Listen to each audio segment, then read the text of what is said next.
Hello everybody, my name is Thor Young and I'm a moderator with Bearable Traders. In today's edition, we're going to go into episode 2 of our VPA series.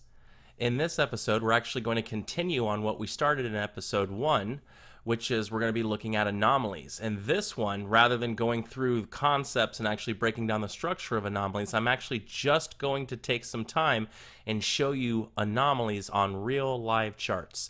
So as we go through, I'm going to sit there and pick them out and actually let you see them. We're going to do that for a few minutes and really give you some good exposure to what VPA anomalies actually look like. And hopefully what you'll be able to do is start to identify those a little bit better now that you've seen them in hindsight, right?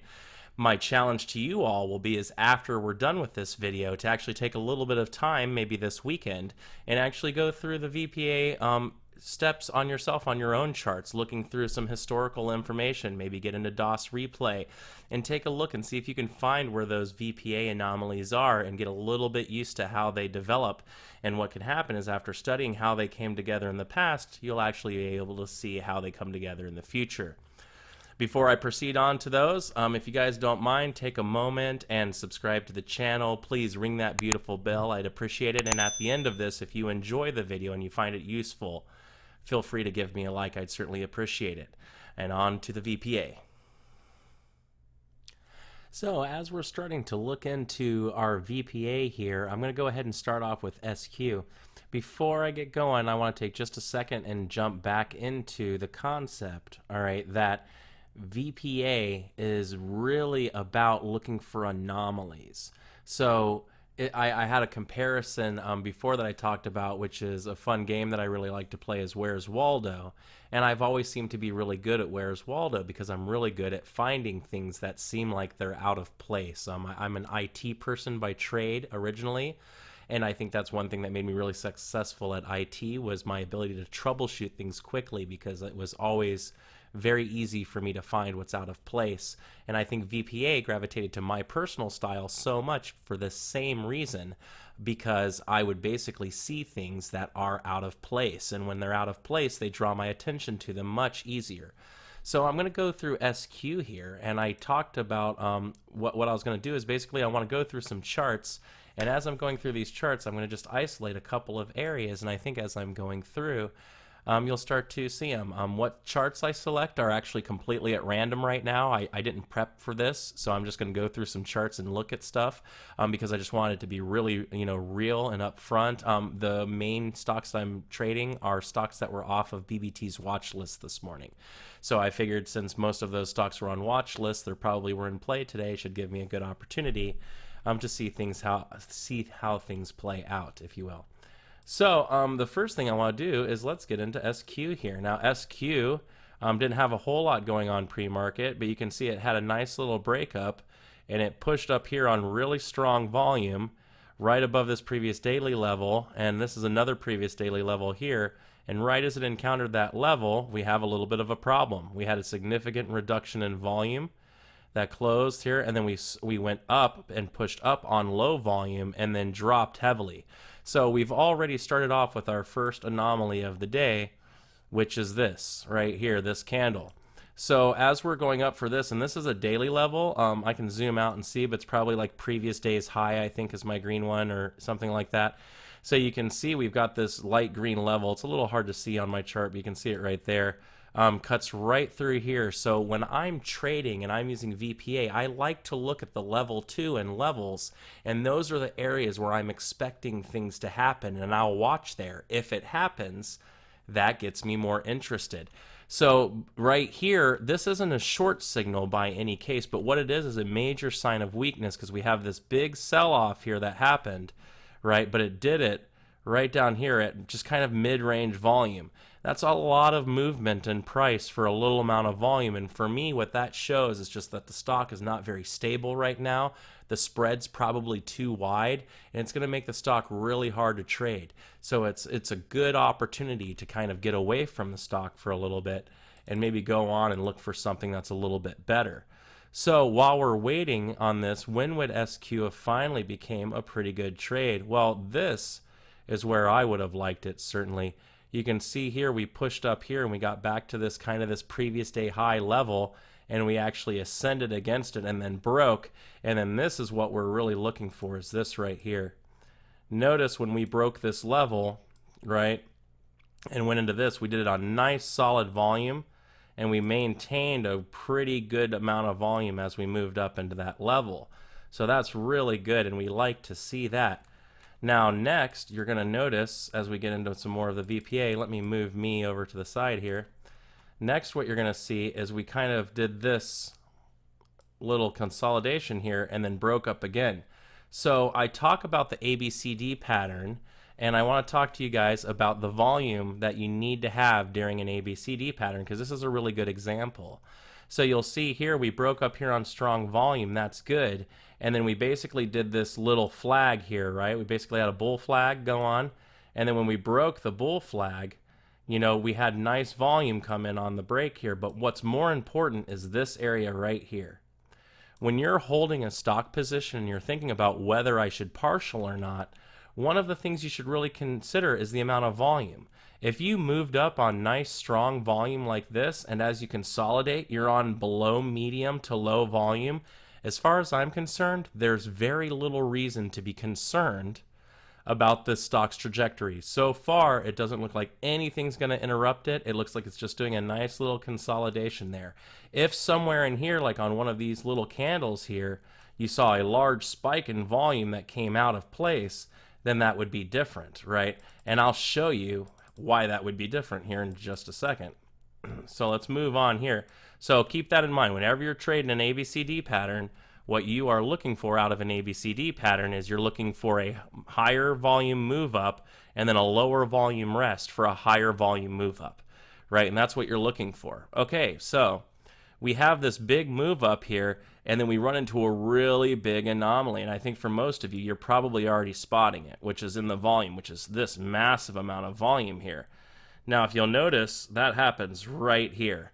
So we came out and threw really, really big volume, right? And then immediately after that, we lost all the volume. We just died, right? We just really started to come down, and we just started to do what we call bleeding off for a little while. Now, the one thing you do is once you use this would have been a really nice mountain pass here. So we're going to show how VPA works on a lot of these strategies, apparently, because SQ had a little bit of all of it today. So we pushed up here on good volume, but then we exhausted, right, on this high volume area. The mountain pass generically requires you to have a high volume signal to start looking for it. And then notice here, we came down here, sold off a little bit, and then came back up, and we could never reclaim that high again up here, right? So we never made a new high, which the mountain pass also wants, is a lower high. And then we crossed underneath the 50 moving average here, and then retested the 50 here, right? Showing that the 50 was holding support, so you could have went short somewhere around here. You could even have went short here, and as long as you maintained your stop out and didn't move to break even already, you would have been really good for a nice move down. Now notice that SQ actually managed to run off like that for almost the entire rest of the day, which is quite interesting, isn't it? So, and then look here towards the end of the day, we finally just kind of keep running off, and you can see this, it never gives a signal that it's going to come back the other direction, right? So let's go check out another one here. How about Apple? Apple's pretty popular and common. So I'll move over here, and we'll start off at the beginning, and I'll probably have to move me again. All right, so Apple, one of the things I have a lot of trouble with Apple sometimes is I think Apple has, it doesn't really throw the best signals. A lot of the times it has kind of a really mid-range, which is why I don't trade Apple a whole lot, because you can get these really, really big moves on Apple, and then you can have these really long push-ups, and they can do it on relatively low volume, which I always find really interesting. So as Apple moves up here, you have this pretty clear level that it hits. I think I have this marked off the daily, and you can see how Apple sets a range right here and bounces off the 100. So that is good. The only thing volume-wise that sticks out is actually this little, upside down cross here, which is not, it's not overly compelling. This would have thrown me off from trading the stock. I probably would have been thinking more of a reversal at this point, so it would have thrown me off that the stock kept pressing. I certainly wouldn't have liked that at all. And then let's see how it goes through here. So sometimes, again, waiting for VPA signals sometimes means you don't get to trade the stock that day.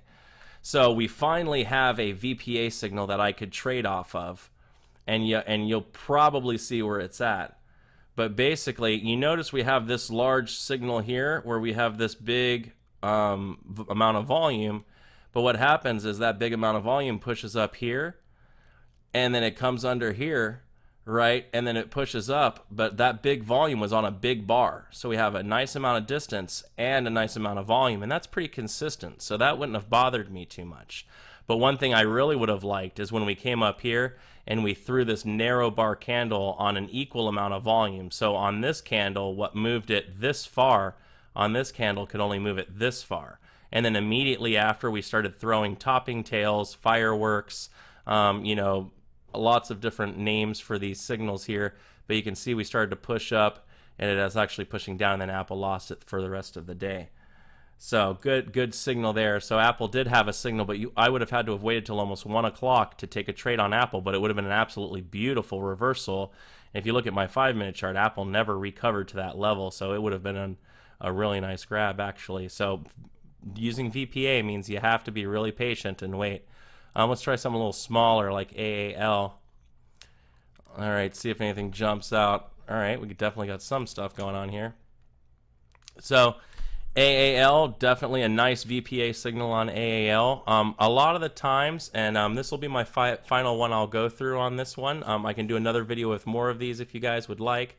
Guys and gals, and then we're going to go on to the next subject in VPA. I do want to leave that out to y'all. If you'd like to leave in the comments which part of VPA you would like me to cover the most, I'm going to give you a little leeway to to kind of suggest which direction you'd like me to go in. I'm going to cover it all, so I can either do it on my schedule or I can do it on yours, and that's up to you. So I'll let that go.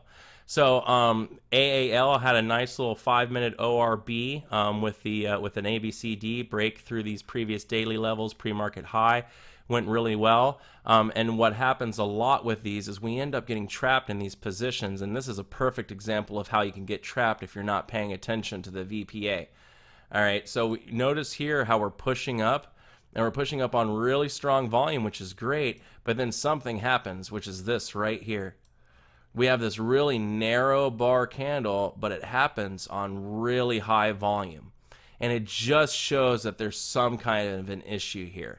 So a lot of the times what will happen is people will see this narrow bar candle, they'll see the pullback, and then they'll start going long in here, or go long for like a break of high of day, like that.